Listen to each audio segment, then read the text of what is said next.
slavery, watch the movie Roots. Watch the movie Django Unchained. All right? Although he busted out of there, which that's a fairy tale movie, but it still showed, bits and pieces of how slavery, took place. Watch the movie Mandingo. Watch the movie Roots. Watch the movie Drums. And these are all movies based upon the black man and the black woman's slavery and how we couldn't get out of this slavery until this devil, the federal government, made us 14th Amendment slaves. Go ahead.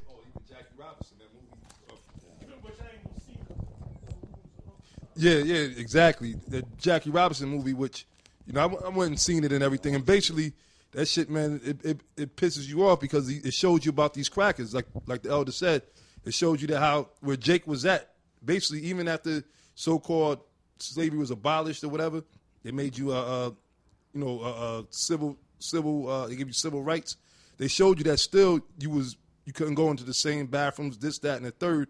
And then they show you how these niggas, man, which I don't know what the hell is wrong with them niggas. Them niggas was just taking that shit, man. But those are the type of movies they show you, just like what the scriptures say, what the Lord said about the curses that was going to come upon us, man. All right, and they still on us to this day.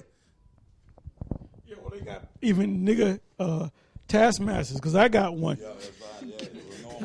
Fucking KB, that nigga. Boy, he acts the role, boy. He could have played Steven in that movie, man.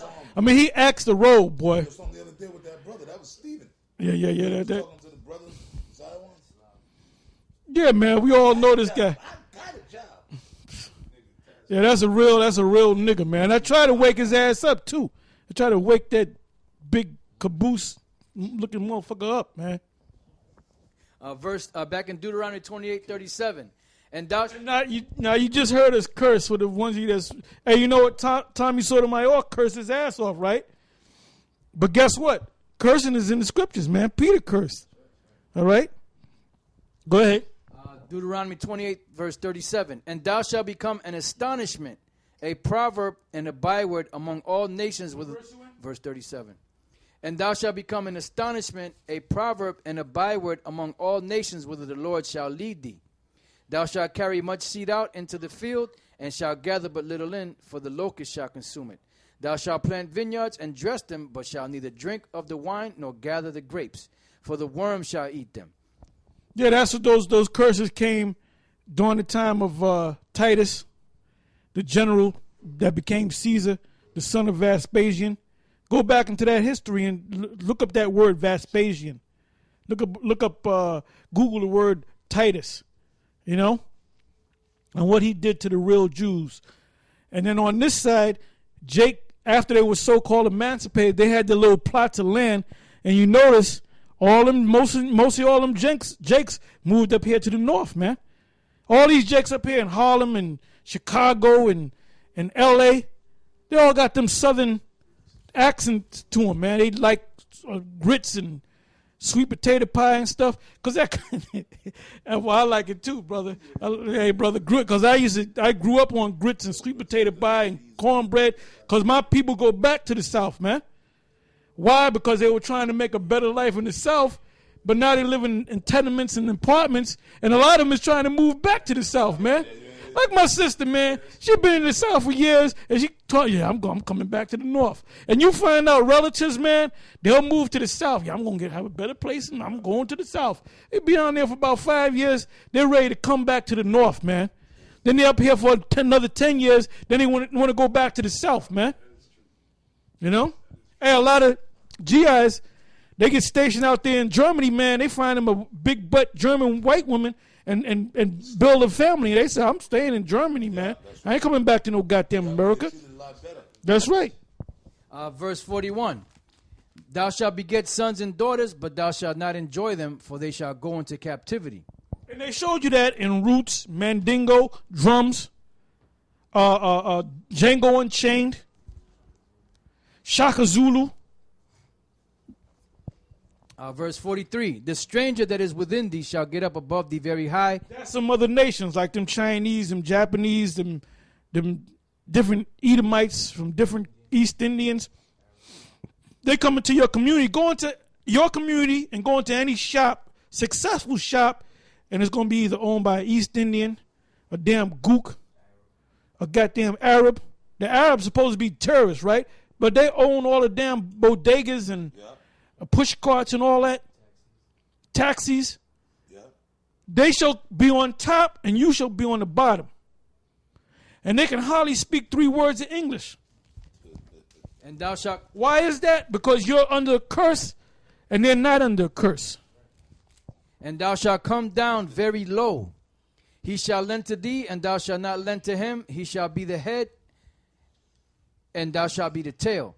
Moreover, all these curses shall come upon thee, and shall pursue thee, and overtake thee, till thou be destroyed, because thou hearkenest not unto the voice of the Lord thy power, to keep his commandments and his statutes which he commanded thee. Yeah, because the people of Israel, you ain't got no business being a homosexual or lesbian, man. I went into this favorite fish spot that we go to. Man, I went there last night. It was about like 8, 9 o'clock. Man, I was in there for about a good half an hour. There was nothing but Jake, Ephraim, and Simeon up in there, man. And the Italians own this spot. And Mexicans work in the back. They cooking the food. Hey, so I'm up in there, man. Man, it was wall to wall. Oh, by the way, Jake are you so-called black people in America. Anytime we say the word Jake, it's talking about the black man in America, right? Okay?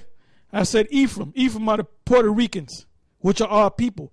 I said Simeon, which are the Dominicans, which are our people. But the people that I mostly saw up in there was Jake, man. Then they had the black woman up in there. I don't give a damn how. First of all, I was standing behind 2 of them. One was kind of butch looking. The other one was kind of feminine looking. And then one was, pulling on the other one's hair. It happened a couple of damn places. And I said, I ain't going to get mad. I ain't going to get mad, man. Hey, Tommy Sotomayor might have lost it up in there. But I wasn't going to get mad. I said, she's the dyke and this one's a, yep. And then I'm looking over here and then this other Ephraimite bitch that acts like the black woman, Puerto Rican, she's coming up rubbing on the other bitch's ass. I'm like, but you know what? I was cool as a cucumber, man. I said, I'm here to get my food and to get the hell out of here as quick as possible, Hey, but you seen this one line open and all these nigga women, they were just jumping in front of the line and shit. I mean, they ain't jumping in front of me because I would have lost it, man. I said, look, where you fucking going, bitch? There was another line, and I'm observing how this black woman just jumped in front of the line, man. And I'm shaking my head. But I didn't get mad because I was thinking about Tommy Sotomayor. Because he gets mad at the black woman because he doesn't understand that that's part of the curses. Why they do what they do. And ultimately, when the kingdom comes, they're gonna be as different from night to day, man. First of all, they're gonna get their beauty back. Number 2, they ain't gonna weave shops and wig shops are gonna be gone because they're gonna get their hair back. The reason why they gotta get weaves and wigs and hair pieces is because they lost their hair in the battle of Little Bighorn. No, they lost their hair but they got scalped by the Most High. The Most High took that hair from them. And the reason why they put them weaves and them wigs and them hair extensions on them, because a woman doesn't feel like a woman unless she has long hair. Give me